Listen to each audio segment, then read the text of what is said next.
ఖమ్మం జిల్లా పెనుబల్లి మండలం తుమ్మలపల్లి వద్ద జాతీయ రహదారిపై హెచ్పీ గ్యాస్ సిలిండర్ లోడ్తో వెళ్తున్న లారీ బోల్తా పడింది. భద్రాచలం నుండి ఖాళీ సిలిండర్ బండలతో లోడింగ్ కోసం కొండపల్లి వెళ్తుండగా ప్రమాదం జరిగింది.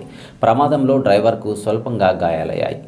లారీ స్టీరింగ్ పట్టేయడంతో అదుపు తప్పి బోల్తా పడినట్లు డ్రైవర్ తెలిపాడు. మరోవైపు లారీ డీజిల్ ట్యాంక్ నుండి డీజిల్ కారుతూ ఉండటంతో డీజిల్ పట్టుకునేందుకు స్థానికులు క్యూ కట్టారు. డబ్బాలు బకెట్లతో డీజిల్ ట్యాంక్ నుండి లీక్ అవుతున్న డీజిల్ను పట్టుకుని వెళ్లారు. ప్రమాద సమయంలో సిలిండర్లు ఖాళీగా ఉండడంతో పెను ప్రమాదం తప్పింది.